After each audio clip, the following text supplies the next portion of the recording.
இந்த சம்பவத்தில் காயமடைந்தவர்கள் மருத்துவமனையில் சிகிச்சைக்காக அனுமதிக்கப்பட்டனர். இனிவருவது விளையாட்டுச் செய்திகள்.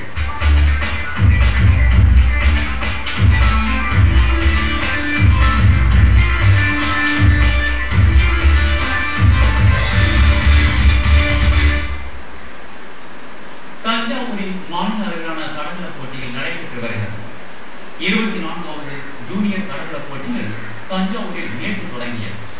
3 நாட்கள் நடைபெறும் இந்த போட்டியில் தமிழகம் முழுவதும் இருந்து 2000க்கும் மேற்பட்ட விளையாட்டு வீரர்கள் கலந்து கொண்டனர்.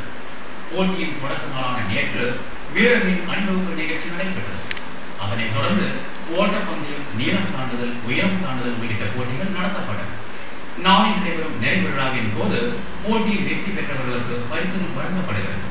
மாநில அளவிலான தடகள போட்டி தஞ்சாவூரில் 5வது முறையாக நடைபெறுவது குறிப்பிடத்தக்கது.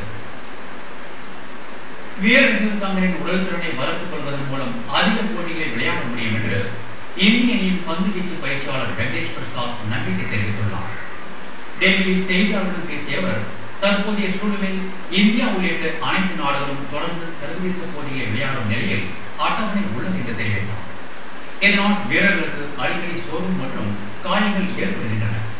இதிலிருந்து மீண்டு வீரர்கள் தொடர்ந்து பல போட்டிகளை விளையாடும் விதமாக தங்களின் உடல்திறனை வளர்த்துக் கொள்ள வேண்டும் என்று அவர் கூறினார்.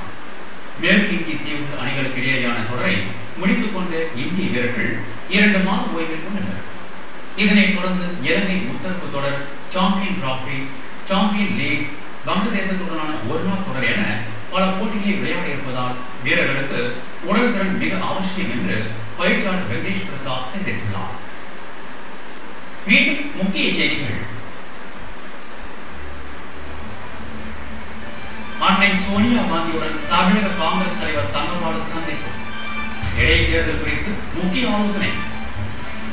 எல்லை தாண்டிய பயங்கரவாதத்தை பாகிஸ்தான் தடுத்து நிறுத்த வேண்டும். பிரதமர் திட்டவட்டம். உயர் பதவியில் இருந்தாலும் கட்சி கட்டுப்பாட்டை மீறினால் கடும் நடவடிக்கை. பிரகாஷ் அதிரடி விளக்கம்.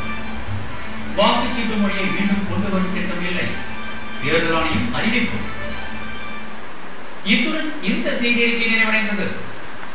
அடுத்த செய்தி அறிக்கை பிற்பகல் 1:30 மணிக்கு. வணக்கம்.